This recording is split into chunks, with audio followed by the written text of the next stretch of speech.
Okay, well, I'd like to welcome you all. I'm David Galbraith from the University of Arizona, and I'm very pleased that Alison McInnes could join me to participate in this workshop. She provides expertise, something I know very little about, which is algae. And also I'd like to acknowledge valuable assistance from Felix Marsh-Wayfield from the University of Sydney in setting this up. And I have to apologize in advance. I'm a little bit under the weather due to some medical procedures I had this week. My voice is not reacting in quite the same way I expect. So I will fight through this, and I hope you will allow me to cough from time to time.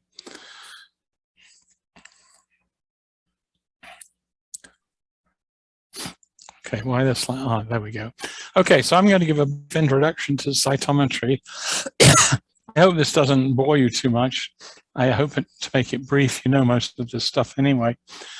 And I'll talk topic 1, cytometry of higher plants, because that's my area of expertise. Although we are doing some work now in animal cells, and I may mention some of that towards the end.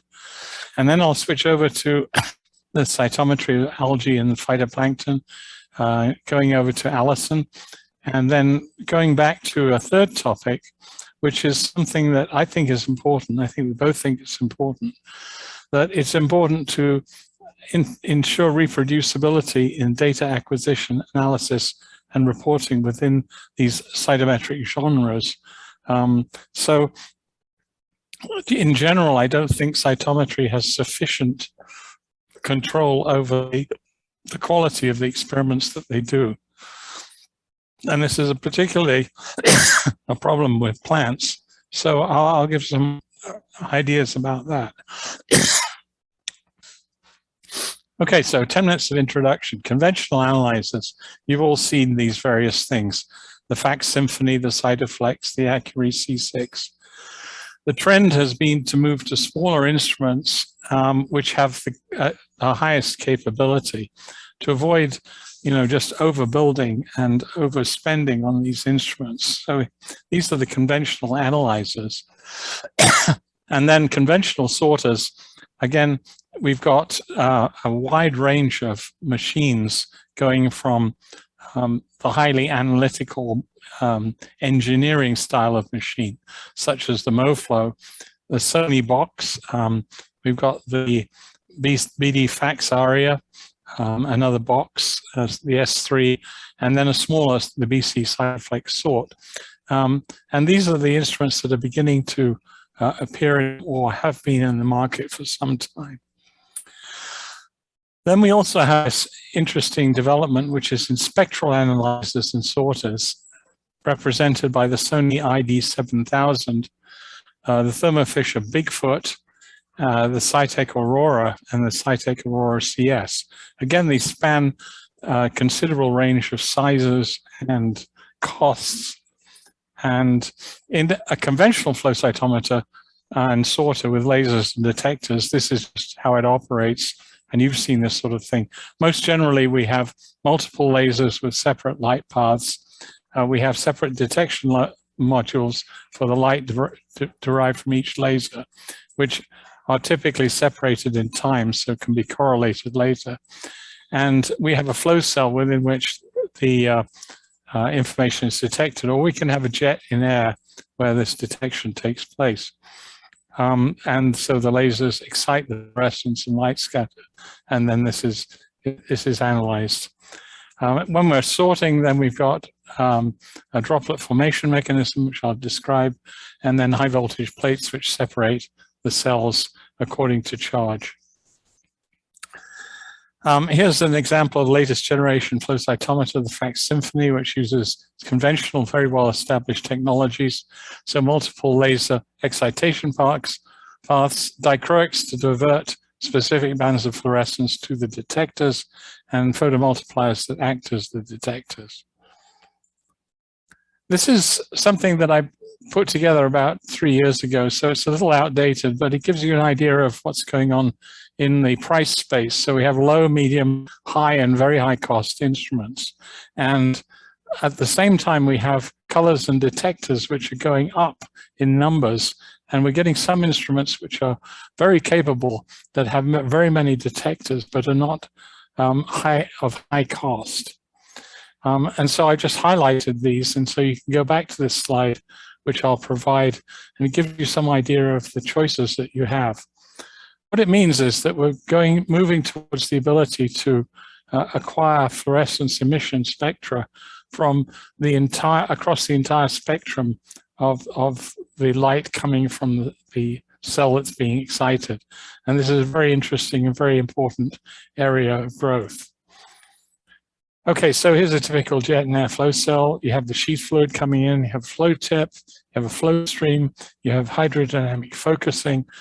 The cells are centered in the laser beam and they absorb and emit light. The light that they encounter is a fixed Gaussian. And so as long as you can center the cells in the beam, you get constant illumination of the cells. The key issue when we start thinking about plants and other things are the size of the cytometric channels, a requirement for analysis of single cells, or as you'll see, what I would call site analytes, meaning properties of cells or other objects used to look at cells that are analyzed in a single sequence. We have confounding biological properties of the cells that we want to look at, as I'll discuss, and then we have novel instruments providing novel insights. So here's a conventional instrument with a liquid stream, a flow tip that produces a jet of liquid. The cells are suspended in this and they encounter a laser beam. The original specification of these things back in the 60s was a 50 micron tip. Standard became 70 to 100 microns. The outsize is about 130 microns. And historically, the largest were 200 to 400 microns, but those are infrequently encountered at the moment.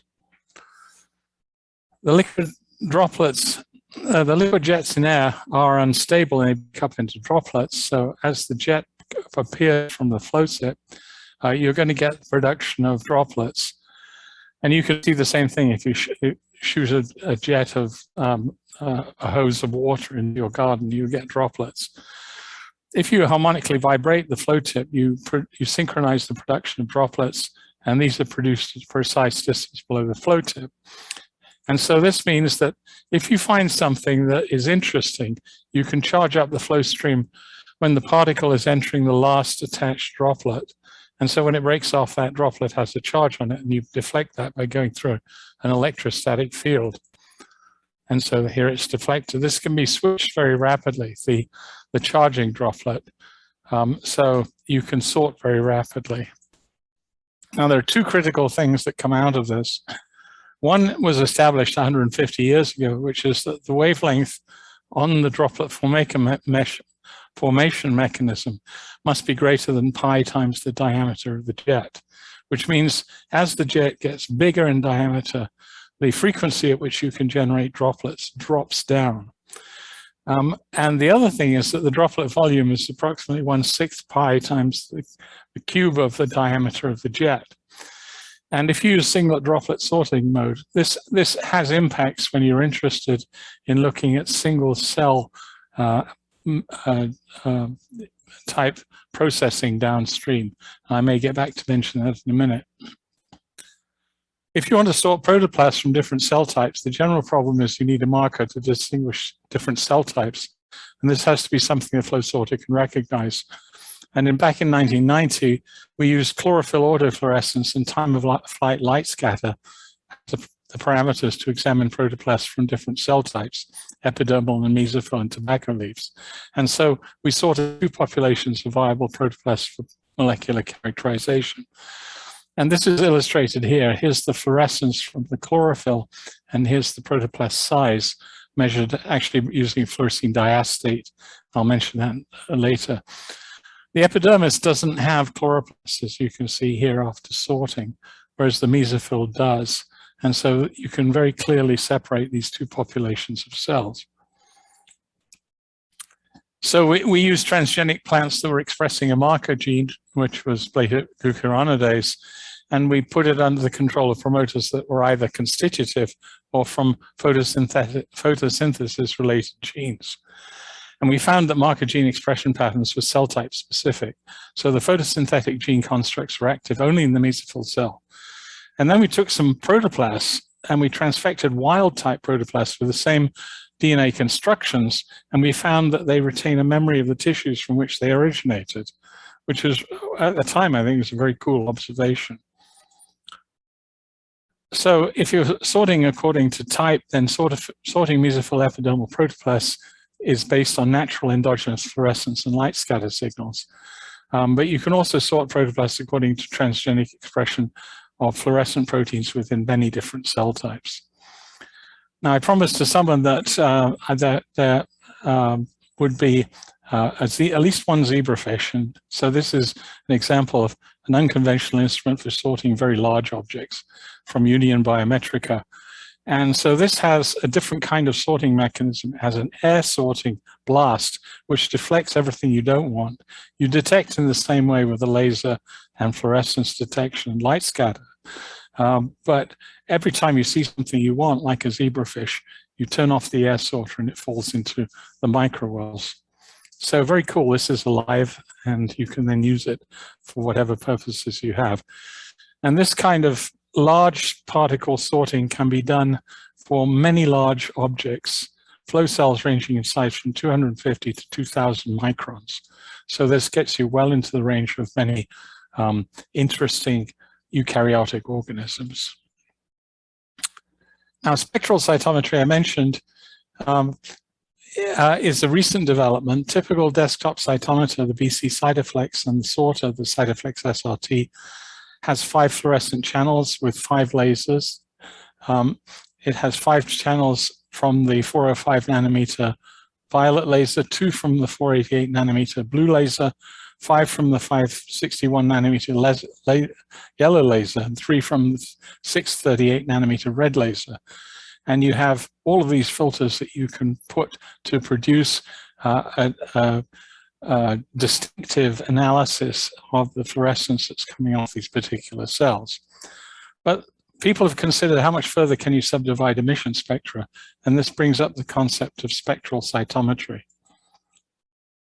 And the idea is to capture the complete fluorescence emission spectrum of each cell that passes through the cytometer in real time. And so for this, you need multiple extrusion lasers, a detector array that captures the fluorescence emission across the specific wavelength bands, and an optical element to disperse the fluorescent spectrum across these detectors. So Sony was first to market with their spectral analyzer, and this is followed by Cytek and Biorad. So this is the Sony configuration. 3 lasers illuminating their flow cell chip. The fluorescence that comes out is split by a prism into 32 channel PMT, which spans the range from 500 to 800 nanometers. This then produces intensity distributions of the fluorescence across the various bands that are being detected. This is then used for spectral unmasking to give you the standard picture of parametric data that you would expect from typical immunofluorescence analysis. So this just amplifies the idea. You have all these detector channels. The cells that go through produce these patterns of fluorescence. This is a false color representation of the numbers of cells at these various intensities. And the sample rates for acquisition are equivalent to those of conventional cytometers. But an additional computational step is required, which is called deconvolution or unmixing, which is slightly slower. And the idea here is that, excuse me, all these fluorescence measurements that you make are compositions of the individual fluorochromes that's present in those cells. And so you can deconvolve these to get that representation of the pattern that you see in terms of the numbers of molecules of these fluorochromes. And so you take the sample spectra that come out, you deconvolve them, and you get out the flow cytometry data based on the reference spectra that you can plug into this system. which includes unstained cells and then the various fluorochromes that you've added, presumably with antibodies. And so the reference spectrum for autofluorescence itself is very useful. Excuse me.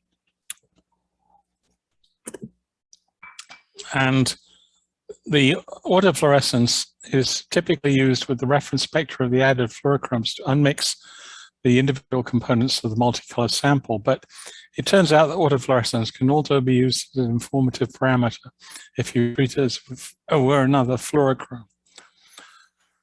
So the Cytek Aurora takes this to a greater level in which you have all these detection channels and these excitation laser lines. And each of these provides a total of 64 channels of detection for each fluorescence object that goes through the machine. And the cell sorter is identical in its performance to the analyzer. So the idea now is that you should be able to sort based on unique fluorescence distributions, and this could become very informative. And so this brings up something I like to call fluorotypes. The idea here is that natural cellular autofluorescence represents a significant parameter that may reflect the biological state of the cell. And if this is the case, then it should be possible to use the sorter to collect these cells for characterization. And this is the kind of analysis that you can do, and it's called a Umap plot, in which you're clustering cells according to their combinations of fluorescence. Now, this picture just compares the performance of the Aurora to the CS, the sorter, and makes the point that these look identical. We're just exploring now the idea of being able to sort on Umap. And so if this is successful, we'll be able to figure out some interesting biology. Okay, what are the key issues in dealing with single cells and single site analytes? Historical reliance has been on the study of blood cells, natural single cell suspensions, and all the first instruments converged on cell suspensions with average diameters not much larger than 20 microns.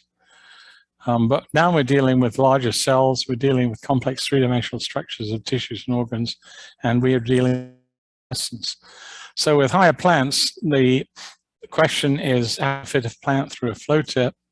And even if you've got a plant like Arabidopsis, you have to do something to it.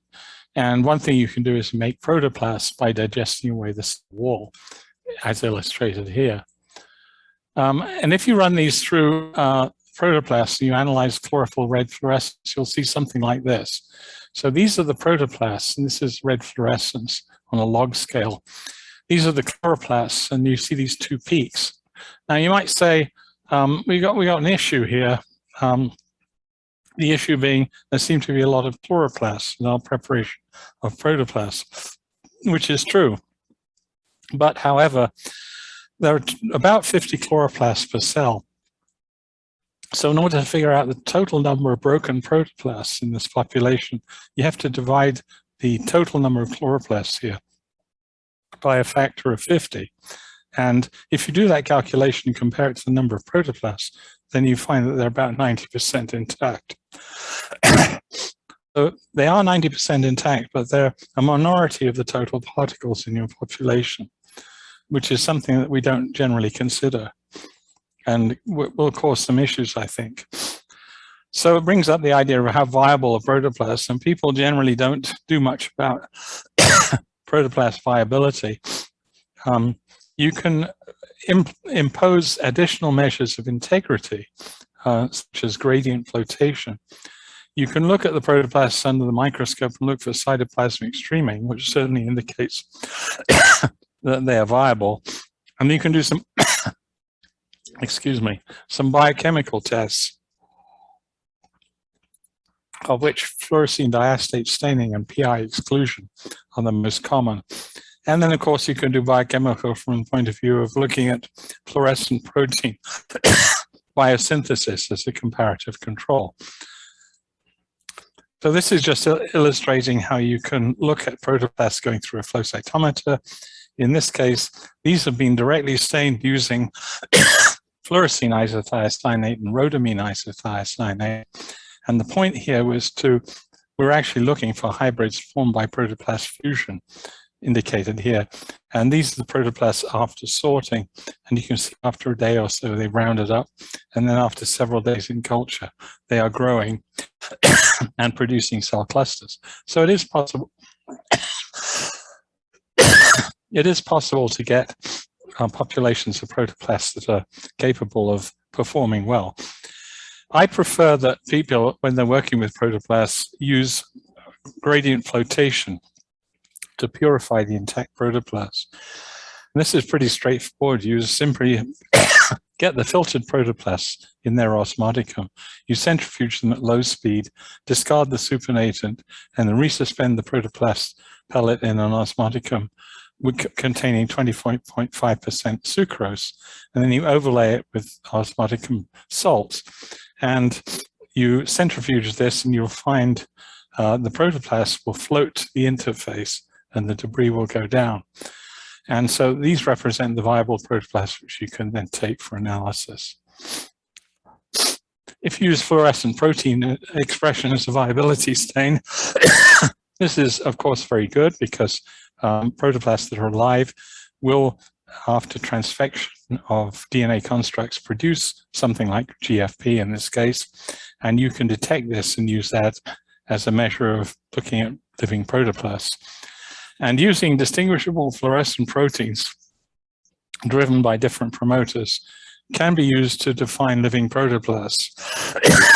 But then you have to raise the question of which constitutive and which one is specific to your cell types. And that's a question which is not easy to answer. FDA is a viability stain which works well with protoplasts. Fluorescein diastate is non-fluorescent. When the acetate groups are removed by cytoplasmic esterases, it becomes fluorescent and slightly less polar. And so that means it's less permeable to the plasma membrane. So fluorescence transiently accumulates in living cells. Dead cells have leaky plasma membranes, so fluorescein does not accumulate. And this is illustrated for a set of protoplasts from maize seedlings stained with FDA. PI, on the other hand, will stain the cells because it can get through the plasma membrane and stain the nucleus. So we do have some technologies to at least identify whether our treatments are retaining living or dead cells. Now, another area of research of importance in plants is flow cytometry of the cell division cycle. And protoplasts you can't stain with DNA fluorochromes because these don't get across the plasma membrane of living cells. So one thing you can do is to fix the cells first, and then you will get staining of the nucleus. But there is the problem that if you have a protoplast that's this big and a nucleus that's that big and a flow stream that's that big and the illumination profile that is that big, then you can't predict where the nucleus is going to be within this illumination profile. So the CV goes up. And this is illustrated by an EM section of a protoplast, in which this is the PI stained nucleus. One thing you can do is to lyse the protoplast and measure the fluorescence of the released nuclei. So here, this is just illustrated here. And you get an improvement because the nucleus centers in the flow stream and so is illuminated much more evenly. And so this is illustrated here. These are tobacco nuclei released from lysed leaf protoplasts, and you can see the CV is very good. This is fixed tobacco leaf protoplast, and the CV is much worse. And you can then start analyzing the cell cycle using lysed leaf protoplasts, and you see something like a 2CG1S, 4CG2 pattern, which is typical. The problem is that protoplasts are not easy to make, and so may not accurately represent the starting tissues, with some cells producing protoplasm more ready than others. So we came up with a simple solution of chopping, and so this was published some time back now, but is used all over the place. You just chop up the tissue of interest, you filter the homogenate, add the DNA fluorochrome, and then measure the fluorescence emission by flow cytometry. And this is an example showing the homogenate being stained with PI ribonuclease.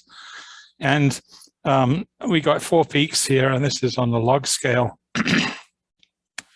I should say that Arabidopsis is interesting because it endoreduplicates, as you can see here. So this is the 2C, 4C, 8C, 16C, and 32C nuclei coming from a typical leaf.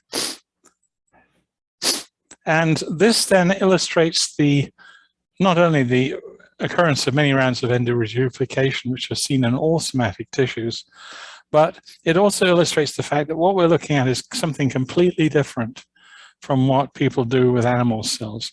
We're looking at a homogenate in which most of the particles are not the nuclei. And you can see the nuclei here. We're looking at orange versus red fluorescence. And you find the nuclei falling on something in the biplot that I call the PI axis, because the PI fluorescence with DNA is equally distributed between the orange and red regions of the spectrum. But this is only 1.2% of the proportion of the objects that are being analyzed. So it's quite different. And you can't do a sort of forward versus side scatter on this because it's completely meaningless. You have to focus in on what the nuclei are, and then when you gate and put them onto a standard linear histogram, you see very nice peaks and 2C, 4C, 8C, 16C. This is using the side effects of many species, going from Arabidopsis, tomato, maize, and pepper. And you can see all of these characteristics of very nice analyses of plant tissues that have been chopped up using a razor blade. What can I say about this? Arabidopsis, you've already seen. This is a plot of PI fluorescence versus time, indicating that the staining is complete and we're not getting degradation of the nuclei over the time. And we do the same thing in all of these cases. We gate based on time to get the best quality histograms we can from the stained tissues. So this is for tomato, maize, and this is pepper pericarp. You see 2C, 4C, 8C, 16C, and 32C. One of the features of plants is that their 2C DNA contents span a huge range. So Arabidopsis is about 0.32 picograms of DNA per 2C, whereas pepper is 6.2.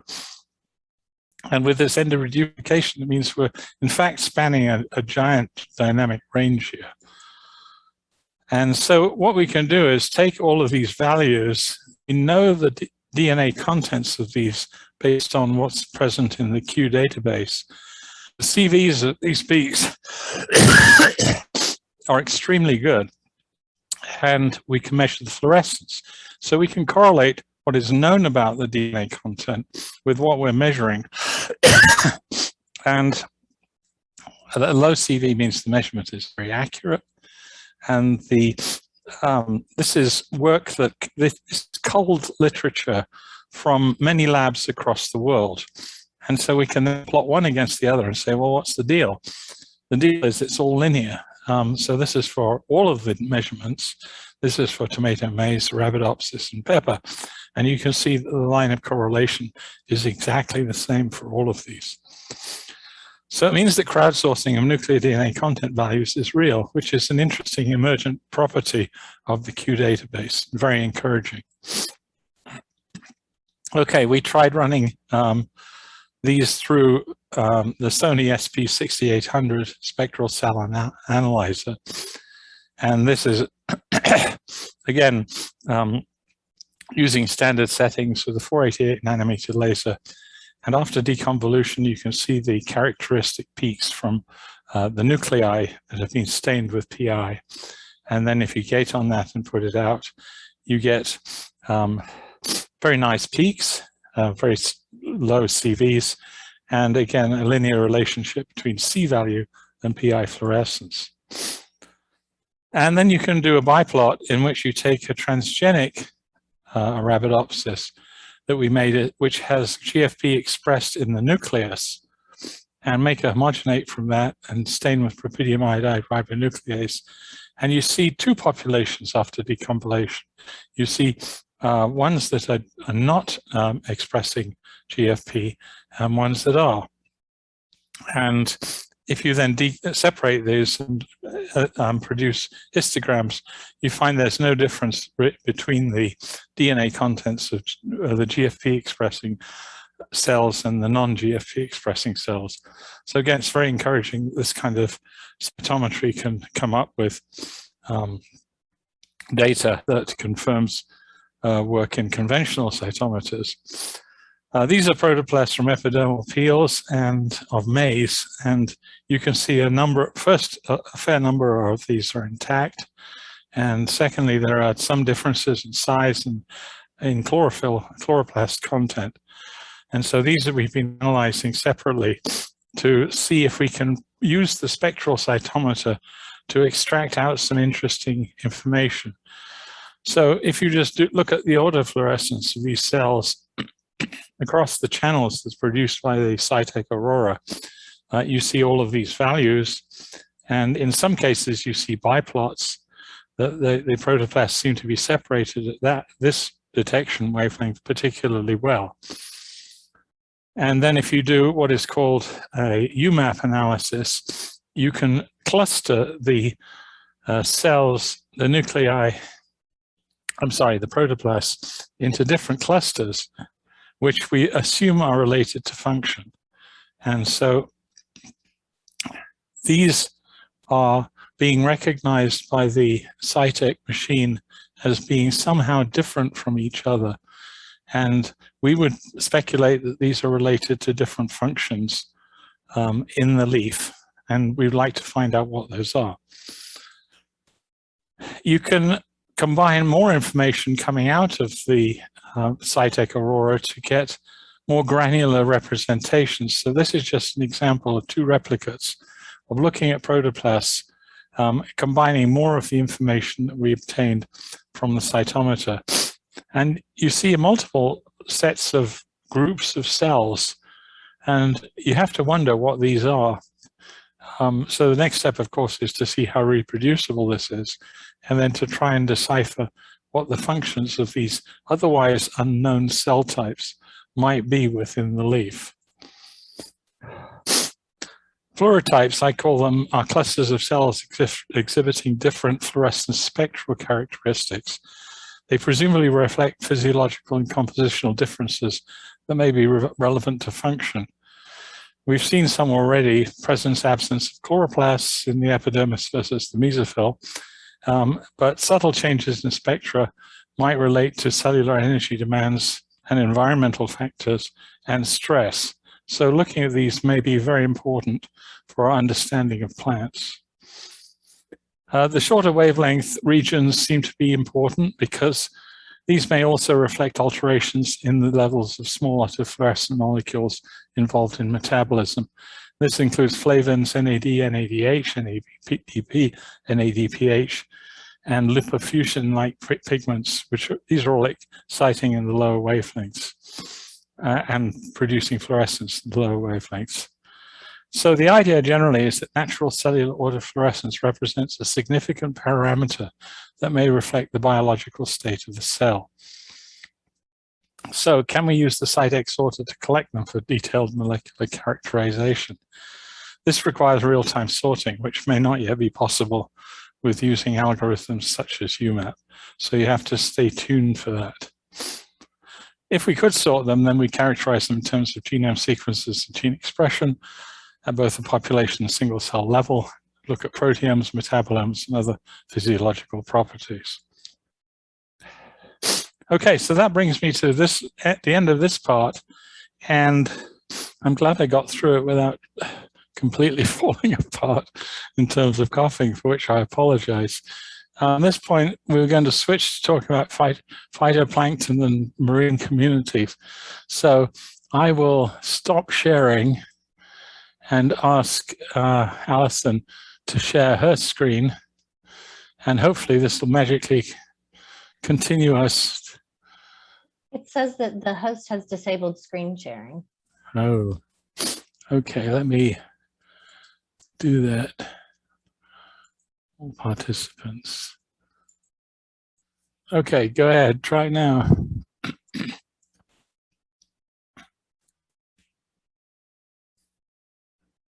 Yay. All right. Is it going to go to slideshow? Here we go. And I would say if people have questions as we're going through, please put them up on the chat, because I can monitor the chat while Alison's speaking. I should have told you that about when I was speaking. Excellent. So I'm Alison McInnes, and I'm actually here in Australia with you all. I work at the Centre for Microbiome Research at QUT in Brisbane. And my current day-to-day is enumeration and classification of microbes from complex environments. So gut, fecal, soil, permafrost, coral tissue, and mucus, and a little bit of marine work. My background is all in marine systems. I did my PhD in biological oceanography, and my primary tool was flow cytometry. So I have developed and optimized probes for lots of different things, including protein expression, ROS, so looking at stress for different phytoplankton across different temperatures, because I'm interested in carbon and nitrogen cycling in reference to climate change. So I wanted to give you a little bit of a background on phytoplankton, because as with immunological panel design, knowing your cells and your question is really imperative in getting good data from any kind of sample. So most of my cytometry actually will come back to first principles. So you need to understand what you're working with and understand your tool so that you can get the best data possible. So phytoplankton are the base of the marine food web. They're tiny single cells. They support all of the life in the ocean. They're responsible for half the global uptake of CO2. So Amazon rainforest, we see all these grasslands, and we think of all these land plants as the primary producers that absorb all the carbon and produce all the oxygen, but they're just half the story. Even consisting of only 0.2% of the biomass on Earth, they're responsible for half the 70% of all global oxygen production. So these guys are really important. And then the last point that I want to make is that 70% of the living biomass in the ocean is microbial. So that does include bacteria and archaea, and those are actually quite abundant. We'll go through analyzing those communities as well. So one of the issues with phytoplankton is that whilst they all have the commonality of photosynthesizing, they're pretty much different in every other aspect. So we cover a huge size range. So Prochlorococcus, the smallest photosynthesizer, is about half a micron. And that goes all the way up to Cosmonodiscus, which is about 100 microns. And then you get colonies like Trichodesmium that you can't even put through a standard cytometer. So you can't actually look at all of the community, even just the photosynthetic community, not to mention the bacteria and archaea, in one sample. But then just to give you an idea of scale, so in the lower right-hand corner here, that's the White Cliffs of Dover, and that's all uplifted marine sediments. And all that whiteness is just one little guy, Emiliana huxleyi, which you can see on that other plot over there. So that's a bunch of tiny little single cells of coccolithophores. This is a modern satellite image of an Emiliana plume. They do actually look like milk in the ocean because they reflect light funny, because they polarize light, which you can also analyze on some flow cytometers. Not your standard ones, but things like the MoFlow and the influx and things where you can actually polarize that forward angle light scatter. You can actually pick out the coccolithophores and coccoliths. So you can look at polarized light. So why does size matter? Why does the different kinds of phytoplankton in a system matter? So this is just like a typical food web. It's very simplified, but you have small phytoplankton and large phytoplankton. And if you consider that huge range in size, it really dictates who's going to eat them. And if you consider trophic transfer efficiency of 1/10, The more trophic transfers you have, the less efficient the energy transfer, and so the less you're going to support. So if you think about it, small phytoplankton are like hundreds and thousands. They're delicious, but they're not going to fill you up, whereas large phytoplankton are like a big cake, going to support more biomass, at least for what most people are concerned about, and that's fisheries. So to move on, again, phytoplankton's primary resource is light. So their niche differentiation is all down to harvesting different wavelengths of light, which means either having cellular properties, pigments that absorb different wavelengths, or positioning themselves within the water column. But on the left, that's their absorption spectrum of various pigments that are in a mixed assemblage. And on the right is the emission spectrum. So this, I kind of cheated because I just took some data that I generated on an Aurora, but you can see that two different communities have strong emissions across the spectrum, which is great for being able to potentially differentiate these communities, which I hope to do some more work on. So the other thing with looking at these different pigments is that they can sort of tell you who they are, because they've evolved different pigments based on, or we classify the phytoplankton based on their pigments because that's how we've always done it. And so we can tell who's there based on the pigments available. So if we can get their spectra, we can see emissions in certain wavelengths, we can figure out who they are. I just want to go back to some traditional methods.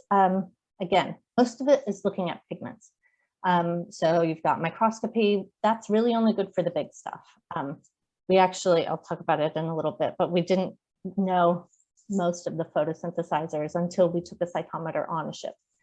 Then you can look at chlorophyll A, which is the primary photopigment, but that's a bulk measurement, and it just gives you sort of the biomass of the community, not any detail about who's there. And as we know, who's there is important.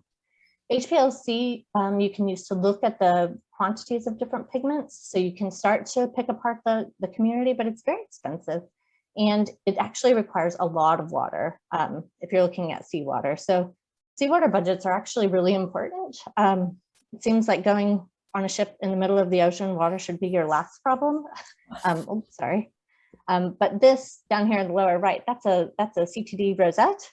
And each one of those bottles is about 10 liters. And so you get 10 liters of water from various depths. From the water column, you can obviously trigger more than one bottle at a time, but you're ultimately limited by the water, and you're usually working in conjunction with a bunch of other scientists, and they want water too. So if you can get your sample volume down, you're going to be everybody's friend. And so flow cytometry, you can use about 5 mils, and you've got your community composition. So as I mentioned earlier, Prochlorococcus wasn't discovered until we took a flow cytometer to sea. And that was in 1988. Penny Chisholm took a flow cytometer on a ship, and they were able to see this tiny population. Hold on just 1 second. Over here in the lower right, yeah, so you can see this population that looks like noise in the top at 0 meters, and it slowly increases in that chlorophyll fluorescence, because as you get deeper in the water column, you lose light, so they increase their pigments. And so you see that population come up the y-axis there. These are the smallest and most abundant photosynthetic cells on Earth. In the global oceans, there's 3 times 10 to the 27th cells, which weighs about twice as much as all humans on the planet. Another interesting aside is that this biomass gets turned over daily. So they're hugely important, they're very abundant, and we didn't even know they existed until we put marine water through a flow cytometer. So it's pretty cool. It shows that how these two flow cytometry and marine work can actually work together. So this is the phytoplankton flow cytometry reference. This is Marine 1999. They also followed it up in 2001 with the enumeration of phytoplankton bacteria and viruses in marine samples. This is basically just the phytoplankton outlook. So you can run picoplankton and get quantities of Prochlorococcus, Senecacoccus, and picoeukaryotes all together. You need to run separate samples for viruses, bacteria, and if you're wanting to look at the larger communities, you'll have to run another sample for that.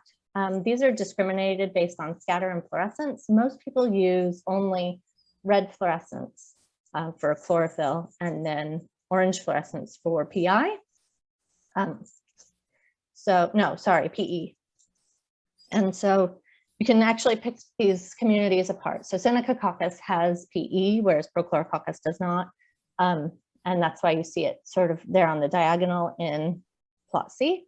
The eukaryotes and the Prochlorococcus, they only have chlorophyll, so they don't come out in those ones. Your picoeukaryotes will also have higher chlorophyll fluorescence because they're bigger, and so they just have more pigments. The other thing is that if you are wanting to quantitate these guys, so if you're actually wanting to understand their concentrations per mil, you need to calibrate the flow rate on your flow cytometer, which you can either calibrate the flow rate, you can add internal bead standards, or you can weigh your tube before and after running, and you can see how much sample was run, and then calculate the volume that way. So essential in all of these. So Marie's gone back and gone through all the details of how to collect the best data for these. And this is true. This should be done for all new sample types. So things like fixative, whether they should be fixed, freezing and how best to do that, thawing, what temperatures you should thaw them at, diluents, because a lot of times you're going to have to dilute samples. All these things are going to have an effect on your data. And so that effect should be understood by trying different things. So for phytoplankton, rapid fixation is essential. So these need to be snap frozen in liquid nitrogen. It will preserve their form, it will preserve their fluorescence. The pigments can start to degrade really quickly, so you want to get them fixed pretty quick. If the eukaryotes are your target, this chloronic F68 can minimize your cell loss. They tend to stick once fixed to the plastic of your Eppendorf tubes. So that can minimize that effect. This I had mentioned briefly. So on the left here, this is available light. So spectral irradiance is on the very top. So that's what the light that's available at the very surface of the ocean. And what you see in the next section is that once you hit the surface of the ocean at about 15 meters, you've already lost most of your reds, some of your oranges, and a lot of your UV. And so blue and green are the primary wavelengths that are going to penetrate the oceans. And that's in blue water environments. In the bottom is estuarine environments. So you get a shift towards the longer wavelengths in those environments due to the other particulate that's in the water. So pigment concentrations per cell increase with depth. So you'll see these populations almost like Space Invaders just sort of inch their way up the cytogram, which is nice because then you know you've got your settings right. And their abundances also increase with depth. So the surface of the ocean is pretty harsh. The other thing about the ocean is that you can think of it as a two-layer environment. So phytoplankton need light, but they also need nutrients, just like your garden needs nutrients. So you fertilize your garden, there's no fertilizer for the ocean. There are more nutrients below the mixed layer, which can be replenished with mixing, etc. But for the most part, the phytoplanktons tend to stay lower in the water column because they find their happy place there with enough nutrients, enough light. And yeah, so when you're running these samples, if you're running profiles, it's best to start with your samples that are mid-water column, because then you can minimize the amount of voltage adjusting. I would recommend running these samples with an internal standard like a bead so that you can normalize your pigments back to that. And because we are interested in not just Prochlorococcus and Senecacoccus, we're also interested in algae, I thought I would show you some data that I've recently generated using cultures from the National Algal Database. So these cover a range of phytoplankton classes. So you remember I showed you the pigment breakdown of the different classes of the phytoplankton. So here I have the representative genus that we use for HPLC standardization and remote sensing standardization.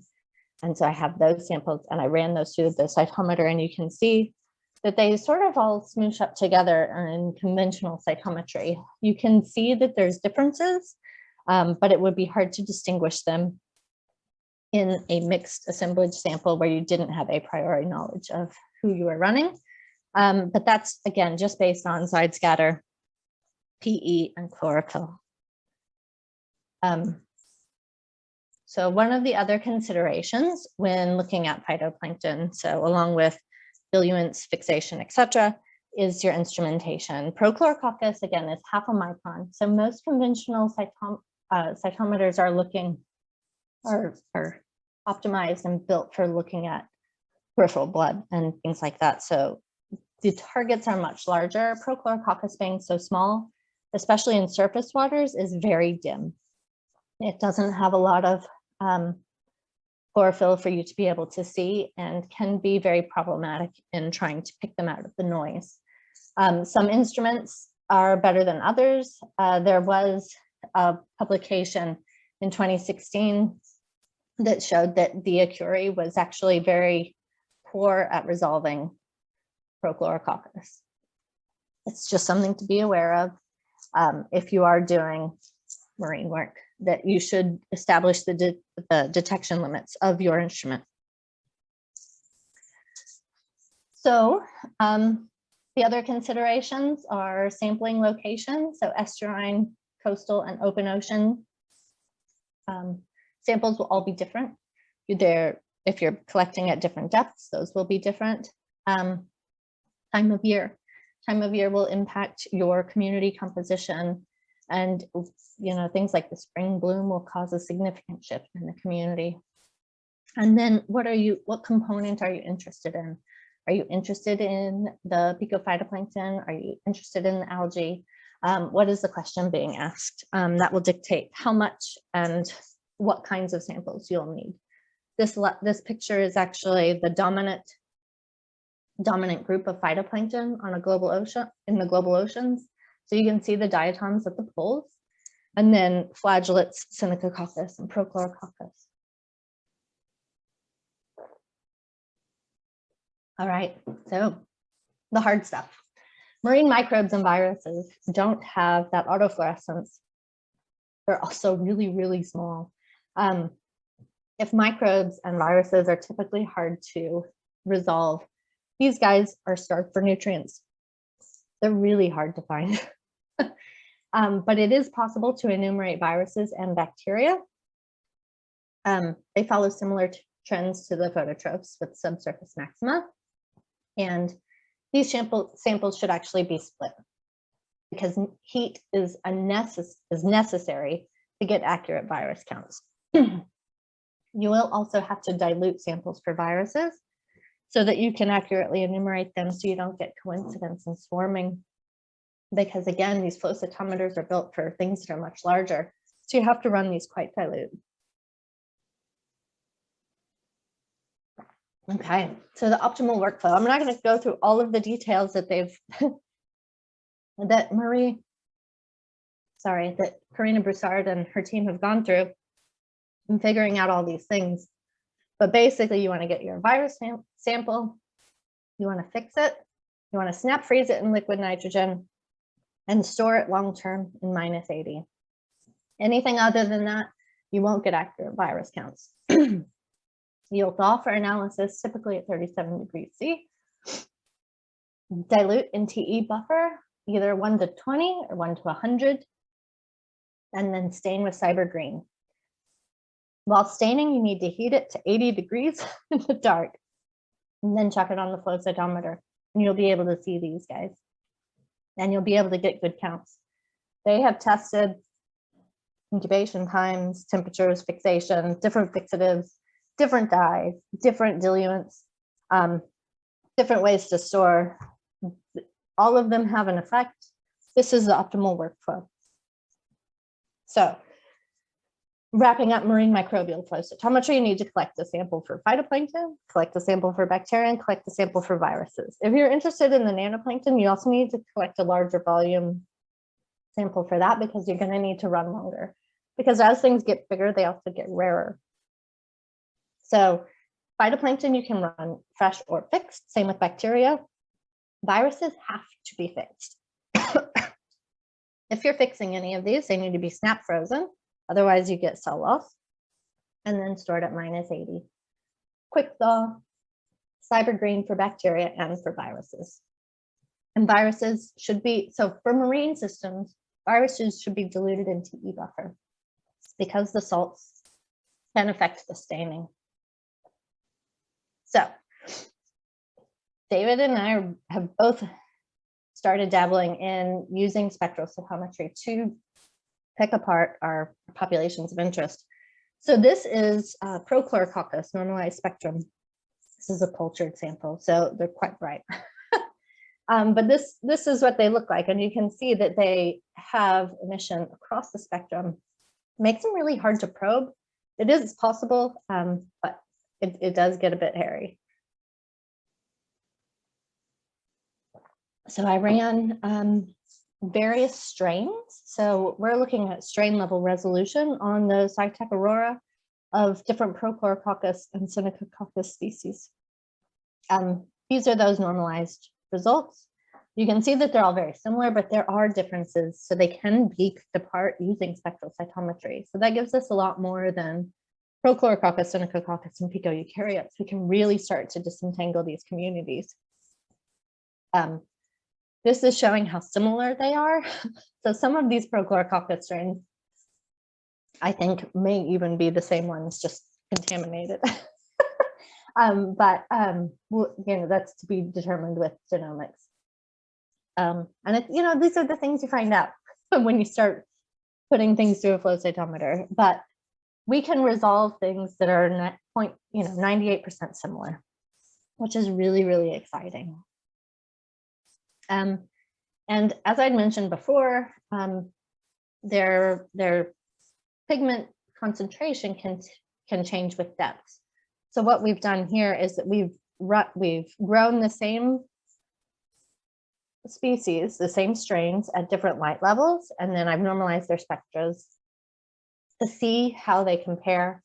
And they're pretty much identical. I mean, there's slight variations, and we'd probably be able to pick it apart, but we'd probably be able to say they're the same as well. So I've done this for Prochlorococcus and Synechococcus species. And I'm just showing you those preliminary results. I've not had a chance to really dig into those, but it's really exciting that those signatures do seem to hold through the different groups with different light levels. So spectral might be a really powerful way to move forward with marine flow cytometry. And here I'm going to hand it back to David, and we will have a chat about reproducibility and such.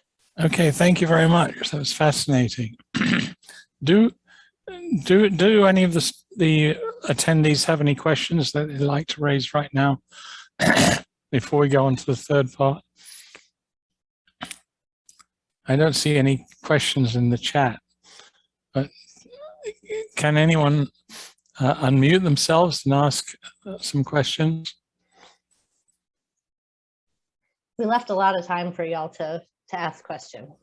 I think David and I both have experience outside of the two specific areas we've chosen to talk about today. So if you have general questions or questions about your different sample types, please just call. Someone must have a question.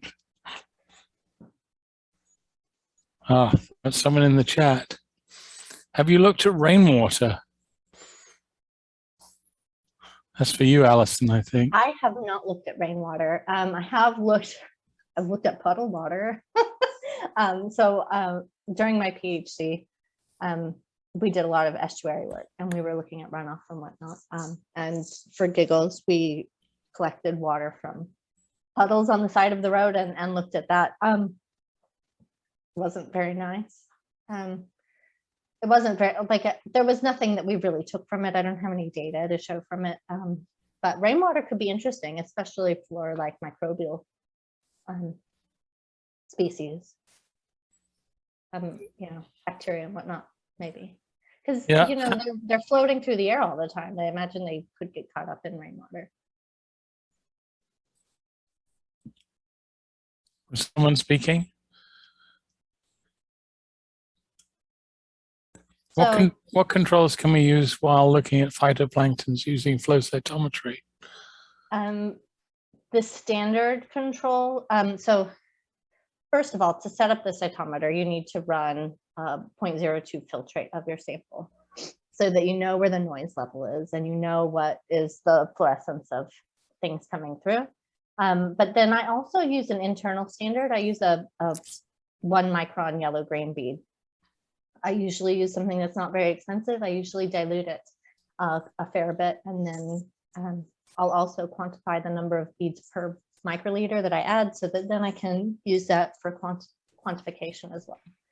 Some cytometers are volumetric, syringe driven. I know the Aurora, you can get an accurate volume using that instrument. And I think that there's a few other volumetric systems, but otherwise you really need to,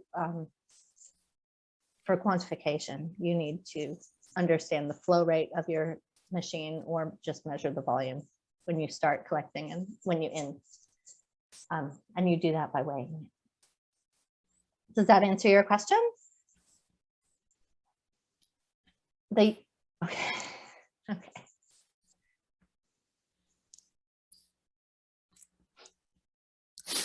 Any more questions?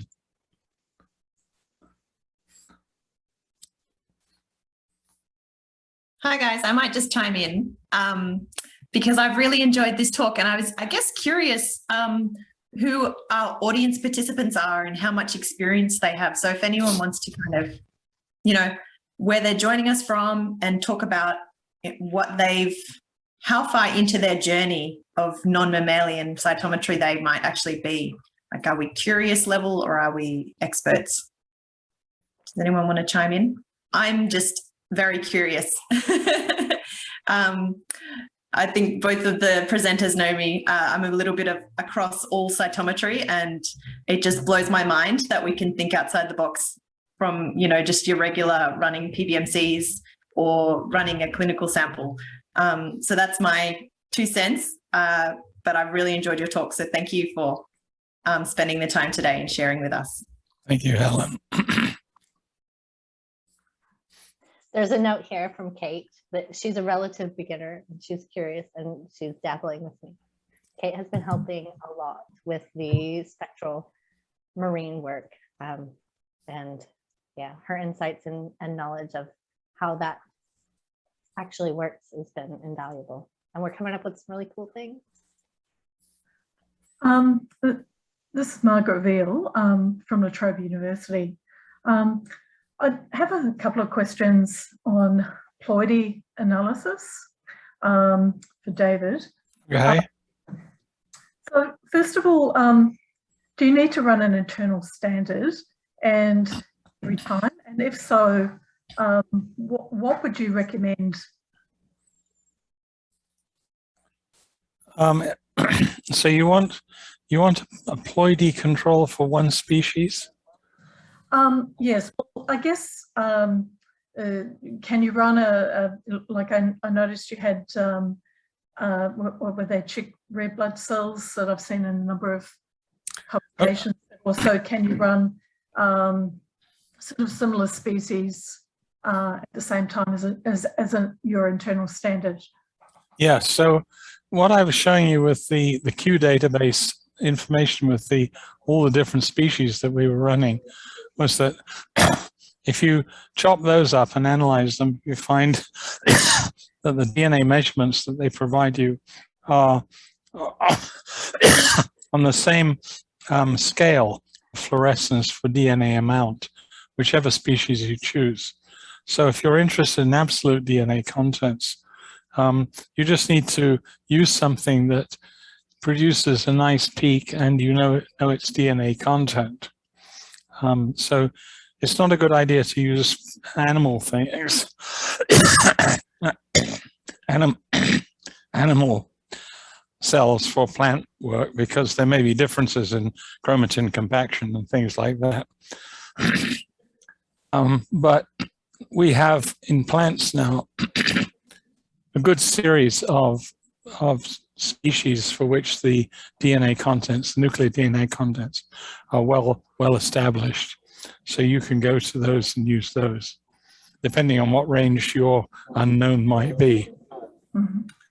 Now, if you're interested in ploidy and endoreduplication, then there's always the question of figuring out which is the 2C peak.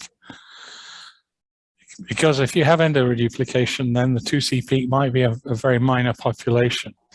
And there's not a good way to get around this except to look, for example, at root tips, where you expect to see 2C nuclei at the dividing points, because the root meristem would be the point at which 2C nuclei would be present.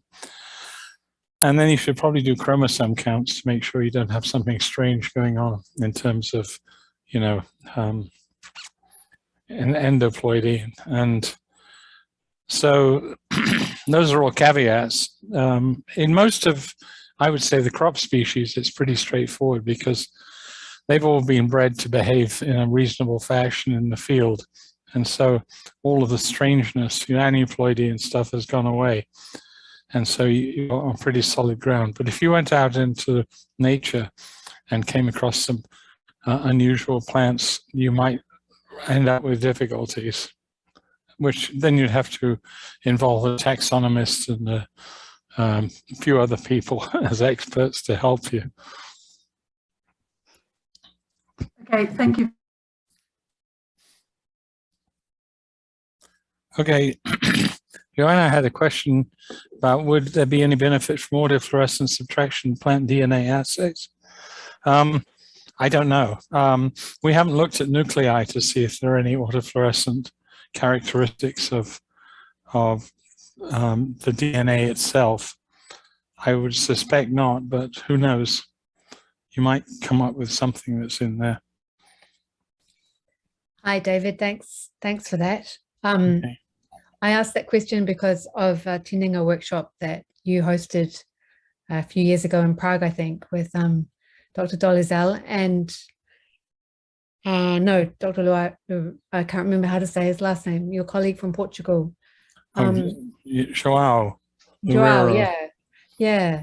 And at that time, he presented some data, I think, with you about how the tannin content in the nuclei or in the preparations can vary, and that leads to changes in autofluorescence that can have an impact on the results. Yeah, that's true. I thought that perhaps the spectral cytometer could offer that to the plant DNA content assay as a way to perhaps get around some of those things, but I haven't had a chance to try that. It's a good idea. You should suggest it to him, and Okay. I think he might be able to do it. The spectral cytometers have not penetrated the plant community very much at the moment, so we're in early days. It's a good idea. Great, thanks. And thank you to you and Alison for these presentations. It's really great. Thank you. Any more questions?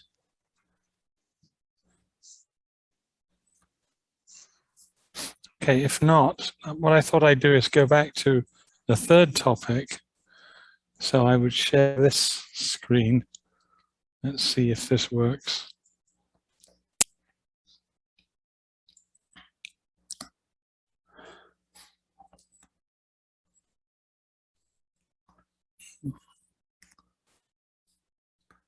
I need to get through this. This is what you've all heard.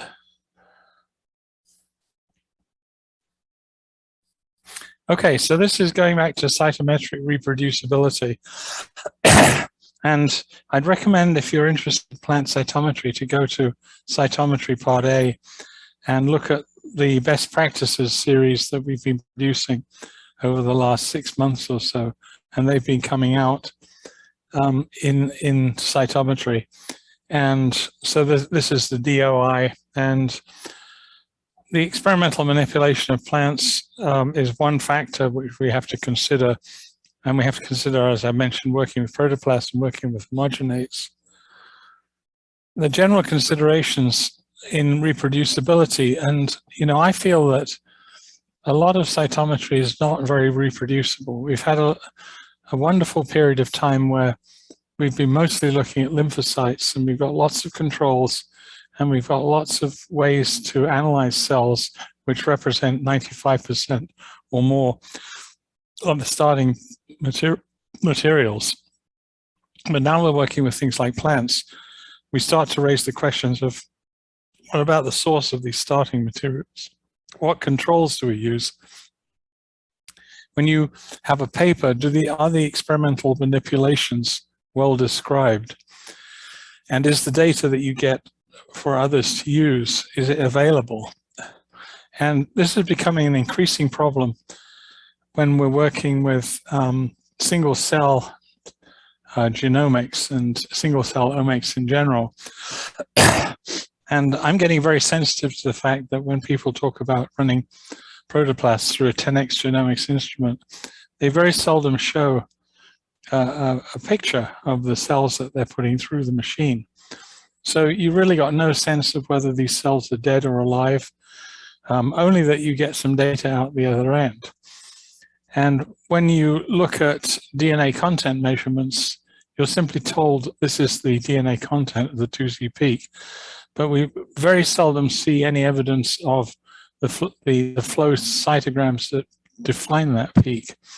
And so you've got no way to know whether that measurement is experimentally valid in terms of the quality of the data. And looking at the data and the histograms is quite important because it does tell you a lot. Another problem that we end up with is something called statistical issues, and includes the emergence of false correlations from large data sets.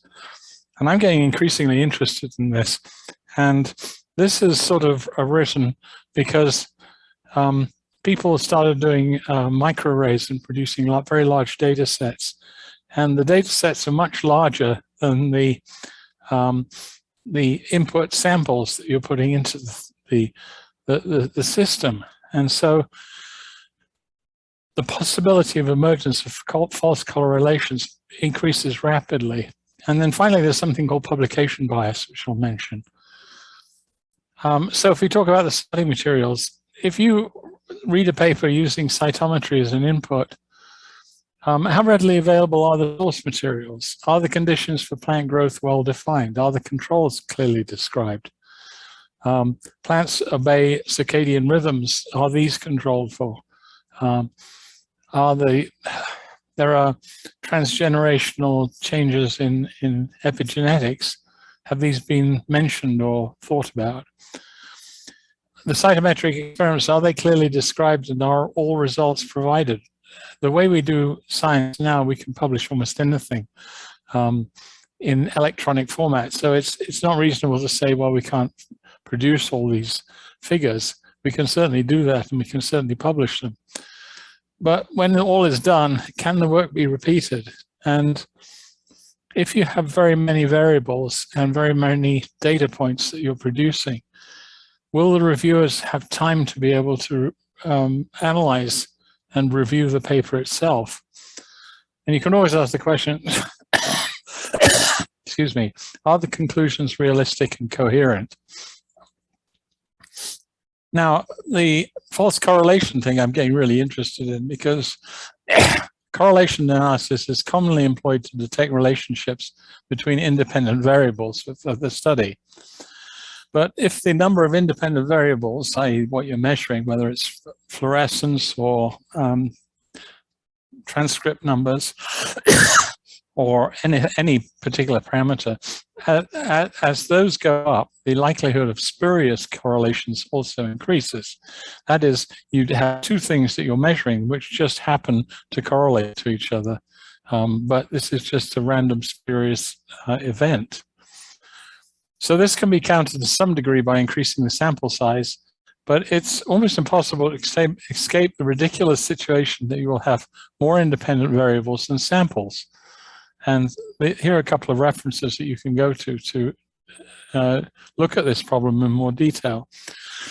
The statisticians are getting really quite concerned about this because we have the ability to produce large amounts of data almost indefinitely at low cost. And so the question becomes, okay, we've got a data mine.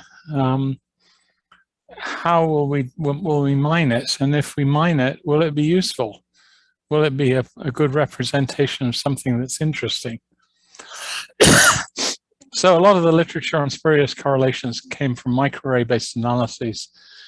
So some relate to choices for normalization, some relate to spatial proximity of probes on the slides, and cross-hybridization. So these are all references that you can look at if you're interested in following this up. But it's an unsettled question that affects many types of analysis. But all of these analyses have the common feature that the number of probes and categories far exceeds the sample size. Essentially, you don't have enough information in the data set to fully explore the relationships. So this is an area I think needs further work. And I don't know who's going to do this work, and I don't know when it's going to be done, but it certainly needs to be done. Because if you want to think about the situation, it's like you're trying to find gold in a mine. You do some sampling from the mine and you say, yes, this is a good place to explore for gold. And you can do a very thorough, and that's what you do, a very thorough analysis of the mine itself based on the probes that you'd put in. But if those probes and the method for analysis of the gold in the system were somehow faulty, then you're going to get stuck. And I think we're increasingly getting stuck in biology there. So data is increasingly easy and cheap to generate. It means that increasing amounts are becoming available. I think it goes without saying that all data should be readily available to the public, but this stresses the system, and notably in a general lack of infrastructure for data warehousing. And I know someone before we started was talking about a lack of antibodies for looking at the lymphocytes of, I think, zebrafish. We have the same problem with plants. We have a lack of antibodies that are directed against interesting things.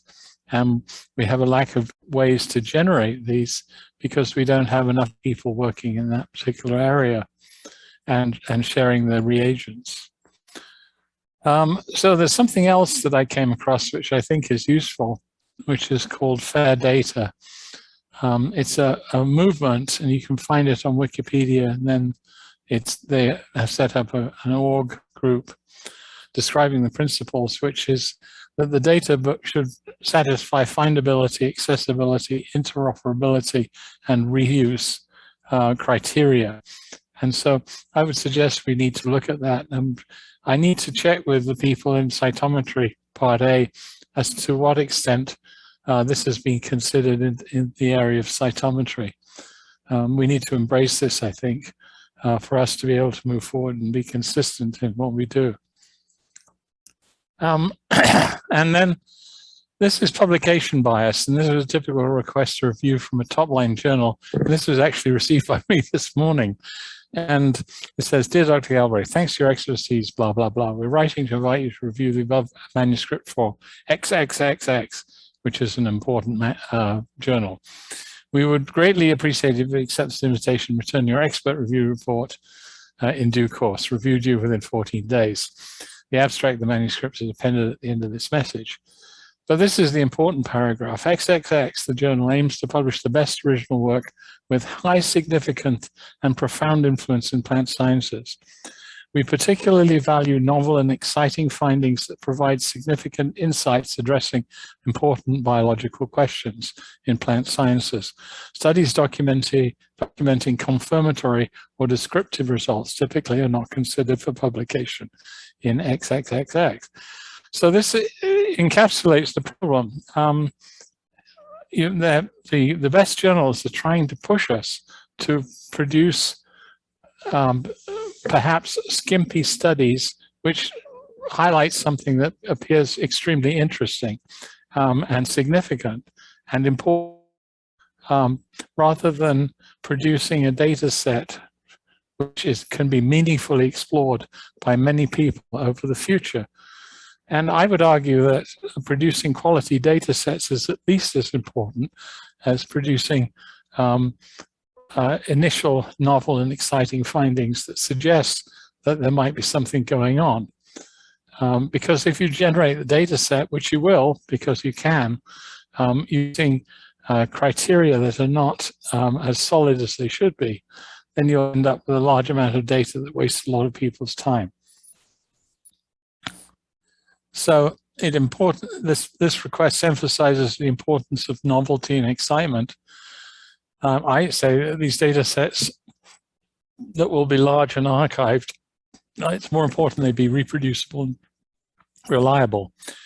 And going back to the idea of data mining to prospecting for minerals, we don't want to waste time analyzing data which is of poor provenance. So how do we strike a balance? I don't have an answer.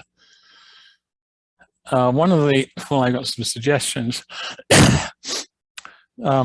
If you have two or more experimental platforms that give the same result or give results that are consistent with the big picture, then this allows you to be more confident that the preliminary results that are exciting are actually real.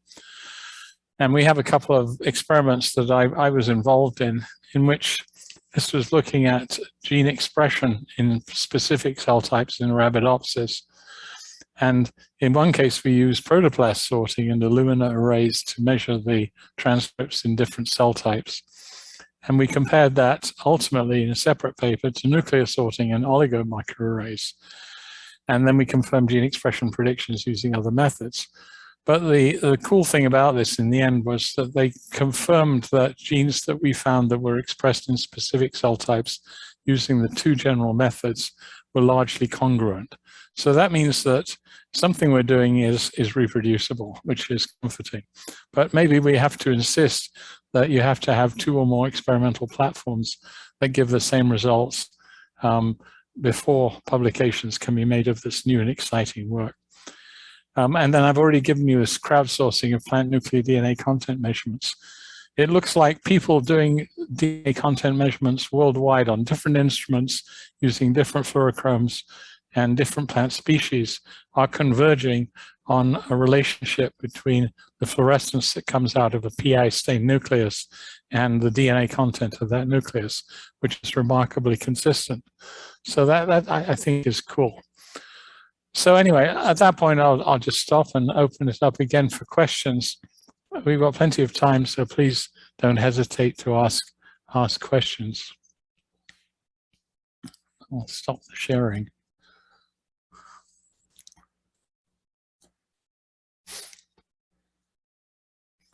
So I'd just add that in your point about, two or more platforms that give the same result that may be exciting and in the big picture, sometimes having that breadth of data and having a component that confirms something that's already in the literature, that also helps something hold water. Yeah. So that's sort of some of the stuff that I look for in my data when I don't have the option to run something like a metagenome or some sort of sequencing to confirm, because often my stuff will be sorted. So going back to the best practices applications, it would be nice to be able to come up with a checklist of things that need to be shown. If you're if you use the words flow cytometry in the paper, you know, you have to justify and fully explain it. I don't know why they don't have this problem in, say, mass spectrometry, except that you can measure masses to such an accurate level that if you report a data point that isn't at the highest level of accuracy possible, everybody notices it and they say, no, you can't do that. But we don't seem to have the same shaming process in place in flow cytometry. Well, and I think with non-mammalian flow cytometry, it's an even smaller field. So, you know, I've seen some cytograms in the literature. I keep them as examples just for comfort, because there's some things that I'm like, I don't know how they interpret anything from it. But, you know, they get data, and the details are sparse. We have seen weird things. For example, if you grow plants in tissue culture, which is often used to multiply up plants that you're interested in the greenhouse, you can measure DNA contents of these plants and they're perfectly fine. Then you put them in the greenhouse, and after a week or so, you can't get good DNA content measurements. And so what the heck? One of the things that happens in greenhouses is that they become infected with symbiotic or these non-pathogenic bacteria. And, well, they're probably symbiotes because we don't know why they're there, but they are there and they're occupying a niche, but they don't seem to have any particularly bad effect on the plant, no symptoms of disease. And yet the symptom is you can't get good DNA content measurements. So how do you control for that? And how do you describe it? You know, yeah. Well, and one of the issues in the microbial world is growth curves, just something as simple as growth curves. You know, if you're harvesting at mid-exponential versus late exponential, your results of what you're sorting, what you're seeing, those are going to be very different. Yeah. So it's almost that pre-flow cytometry prep that's also very important in reporting and measuring and looking at as the scientist. One of the typical things that we come across when, you know, someone starts to use flow cytometry for the first time with bacteria or with plants is that they call in the company rep and they say, how do I set this up? And so the company rep comes in and, you know, they immediately do a forward versus side scatter and try to put a gate on it. And, you know, it's certainly what you would do with lymphocytes, but it's not something that you would do without understanding what you were looking at. And as I illustrated with the homogenate work, that would just be utterly ridiculous. And in your case with, you know, Prochlorococcus, and we won't get into the problems of setting the discriminators. So if you set the discriminators too high, then you'll lose, in our case, you'll lose the nuclei. But if you don't set them high enough, then you'll run everything off scale and it auto scales down and you don't see the nuclei. So it's something you've got to play around with and become familiar with, but you have to know something about the biology and the biophysics of the system. So I would say the other thing you need to do is to absolutely contact the people that do the work, and they will be pleased to help you. The cytometry community is very friendly. And all we want is for your work to be successful.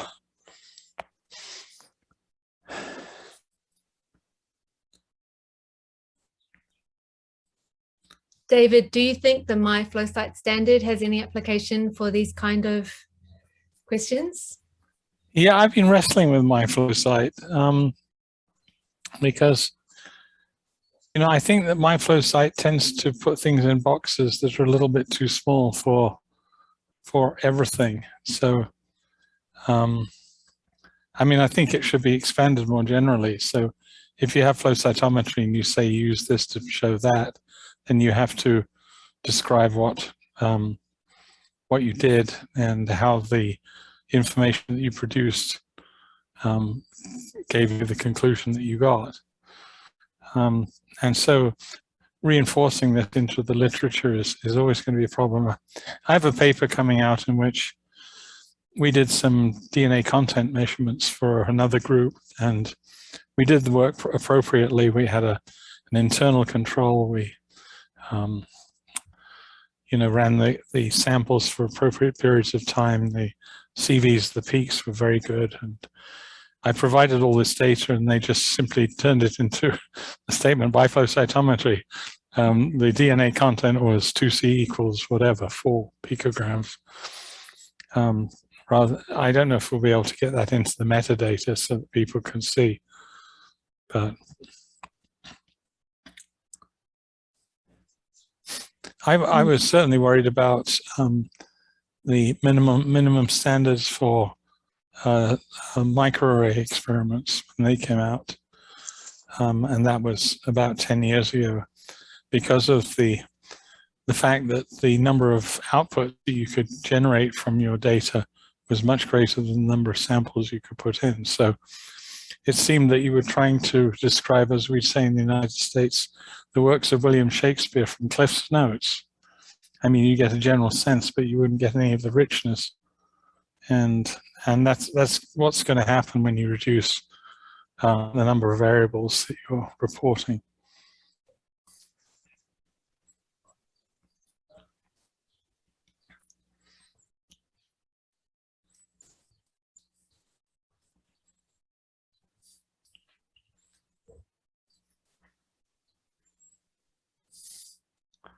Okay, any questions? Thank Go you. ahead. Yes. Himanshu, please. Yes, I'm Himanshu. I'm from India, and I want to thank you, Dr. David and Dr. Allison, for great sessions and fantastic insights all throughout. And I have a few questions. These are actually regarding the pre-analytical and analytical variables. One thing is India is a very huge and hot country.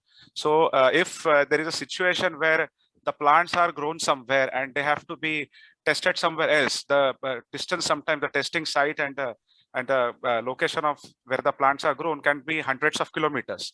Then the samples have to be transported. So I would request you to please give us some insight, because what happens is sometimes when the plant samples, by the time they reach us, they're already degraded and we do not get good histograms. So if you could shed some light on the optimal transport conditions, it would be great.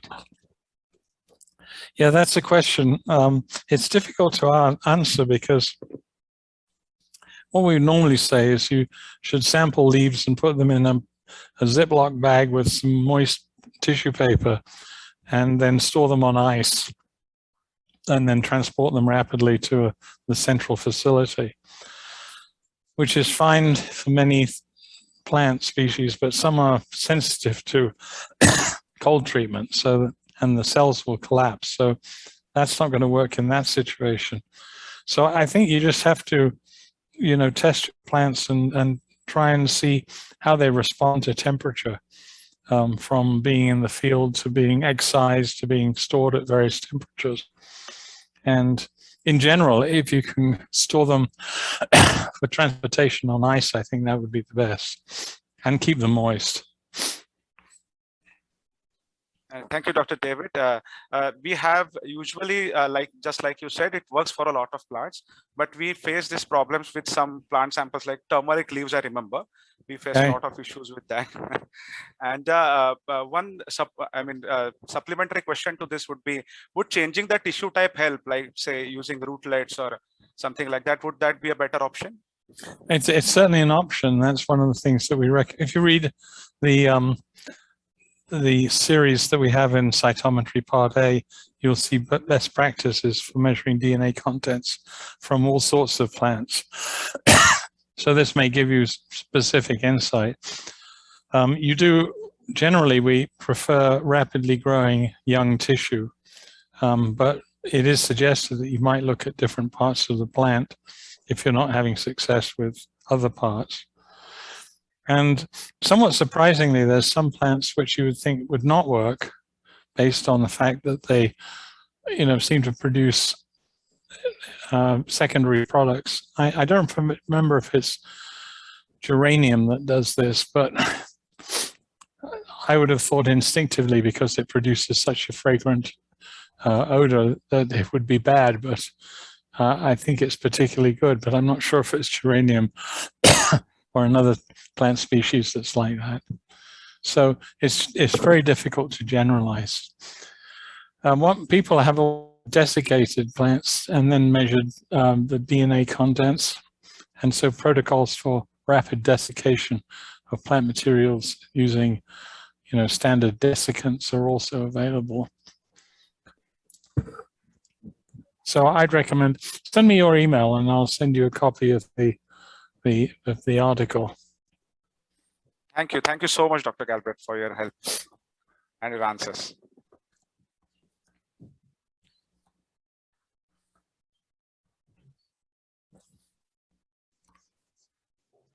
Can I ask another question? Please go ahead, Joanna. So, David, I was really fascinated to hear you mention that the plants grown in the glass house developed some properties potentially related to an infection that meant that you were unable to get a signal from the nuclei. Have I got that right? Yeah, that's correct. Would you have any speculation as to why that would be? Because perhaps I saw something similar myself with some dock plants that were grown in a glass house.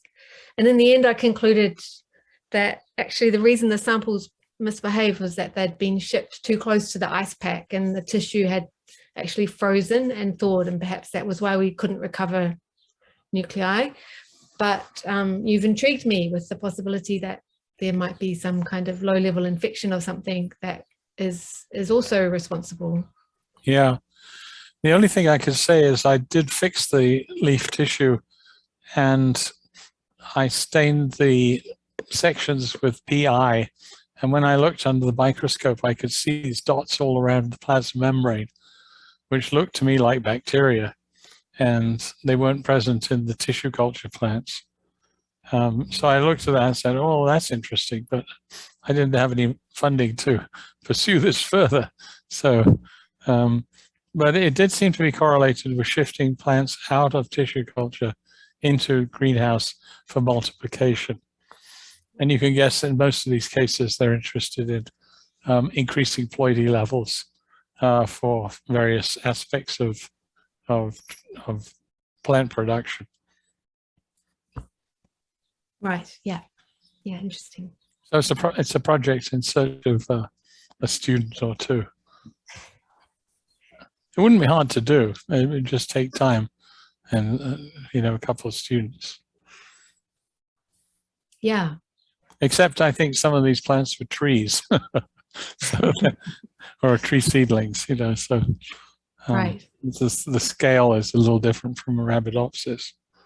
Yeah, of course. Great.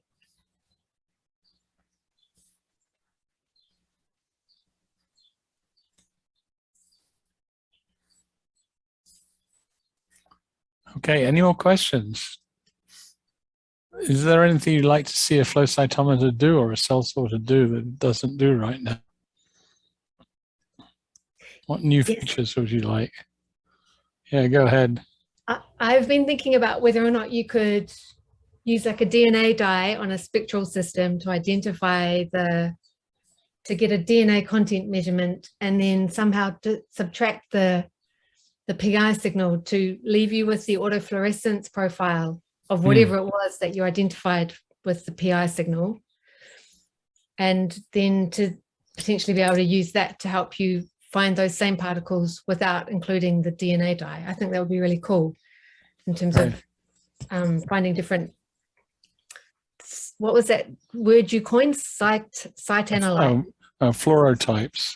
Fluorotypes. Yeah. Fluorotypes. But this has to be with protoplasts, working with protoplasts. Well, I've run some quite weird samples that contain a lot of different things. Like I've been looking at some, in agricultural species, the contents of like gastric contents effectively. And so in there's a mix of plant material that's been eaten. There's probably, there's the microbiome. There's potentially some of the host cells as well.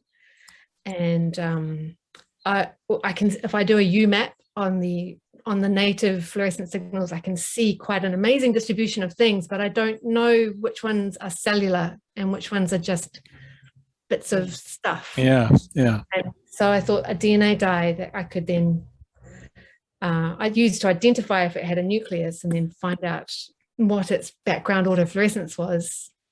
Yeah. Would be cool. But yeah. Boy, that sounds even more complicated than just looking at a plant. Yeah, it's interesting. So are Yeah, you the- using my a wish list. spectral for that? Sorry, Alison? Are you using a spectral cytometer for that? Yes. Very cool.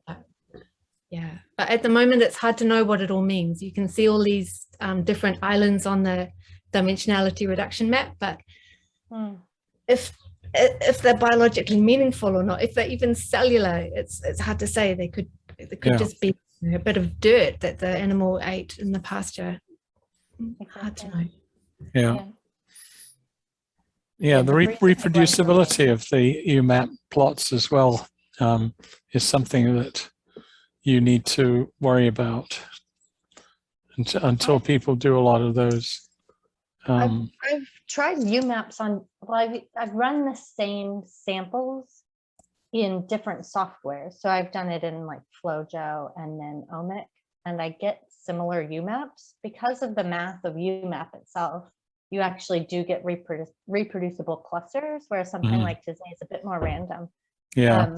But the UMAP itself, like, that can give you reproducible, it will give you the same blobs on different, using different softwares, which is really, I think that's really interesting. Yeah, I'd heard the same thing. That the way that Disney sets up the clusters depends on where it starts from, and it's all equally valid. They're just in different places. Exactly. But UMAP is more well behaved. Yeah. But getting the cytometer to sort based on UMAPs is another matter entirely. So Would be ideal. I keep talking to SciTech about this, and what does SciTech say when you ask them about this? We're working on it. I remember hearing about a tool called Phenograph that lets you try to pull out the key parameters that allowed you to define populations in the dimensionality reduction space. And I wondered if that would ever be useful. So if UMAP kind of gave you all these islands, if you then used Phenograph to find out which, and if Felix is still on the call, he might have a better, or Helen might have a better comment on how, if I'm remembering this right, but I think Phenograph would say it was this parameter, and this parameter that were most important in defining your populations. And then you could take that knowledge back to the sorter. Yeah. So it was kind of like, so it came out of Evan Newell's group in when he was at Singapore. So it's a couple of years back now. And it was something like, it allowed you to assign what were useful markers to describe that clustering component. Like if you had to distill down and effectively build a gating tree to that population, that glob on a dimensionality reduction, how would you get there? So it was pretty cool. But I don't know why people aren't really taking off with it in terms of a sorting strategy. It seems pretty straightforward. Maybe it needs to be integrated into some program as opposed to a standalone tool. That might just be, it's too orphaned or something like that, which is often what happens with someone's I think cool. I think the calculation, the UMAP, takes longer than you have to sort. So you have to make a sort decision within 100 microseconds. Or something like that. Or at least if you could do like a sample of it, train on it, effectively do some machine learning and then come back to your sort. Do you think it could get that dynamic enough? I'm not sure. I don't know. I don't know. I hope they're working on it. They should be. Felix is back on. What do you have a comment, Felix? On someone raised a question. Yeah, like Helen said, I think it's just and you said as well, that the time these algorithms take, it's just too long for sorting and things. But the other ones that are interesting is just a simple principal component analysis. Things like that are able to extrapolate parameters that contribute to the overall variance within a data set.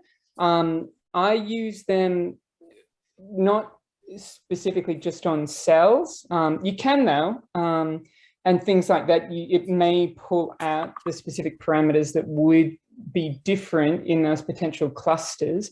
The other thing is that with things like PCA, they are stupidly fast. They're such a simple calculation to a computer. I couldn't do it with pen and paper, but they're very quick. So that's something else that would be worthwhile. Okay. Because either Alison or David, I can't remember which one of you it was, but you showed like a spectral plot, I think. And then I think maybe it was you, David, and then you showed a UMAP where there were just at first there were just a few fluorescent parameters that you'd use to describe, to create the UMAP, I think. Yeah. And then we threw in some more and it all broke up into. And that's when you use the width parameter too, isn't it? Yes, that's right. What was the width parameter for in that case? Like, what did that bring to the? This is just taking the data. And in fact, people at Cytec did this. They just took the data set we generated and threw in various combinations and looked to see what happened. Right. So, right. I mean, the objects that we're looking at are all nuclei. So, I'm sorry, the objects we're looking at are all protoplasts. So, I don't know what those would relate to, but you know, it's just preliminary work, and we need to do more studies. Yeah, It'd be interesting to look at protoplasts from different developmental stages, or different illumination regimes, or something like that, different stresses, and see if anything changes in a yeah, like in terms of the metabolic products that are being produced. Is that what you were thinking? Yeah. And then the autofluorescence from that. Yeah. Could you, Yeah, that'd be really cool. Could you sort those on like a conventional cytometer, like from a knowing the certain properties, and then put that through the spectral and use that almost as a control for different things? Like, yeah, I think there may be ways of doing this, but I don't see a way of doing it in real time. That's the thing. yeah. So real time would be nice. Mind you, you know, we get hypercomputers and whatever, quantum computers. Who knows? Indeed.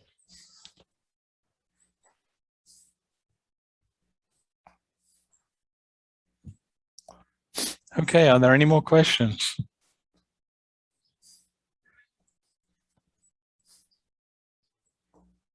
Alison, have you got anything else you want to say? No, just thank you all for your time. Yeah, thank you. I think I'll call an end to the session. We seem to have run out of comments, and it's been a pleasure working with you. And I hope to see you all at the next Cyto meeting in person. If it's not that, then let's do it virtually. We don't know where we're going with the COVID, but you know, we'll just be optimistic and stay safe, everybody.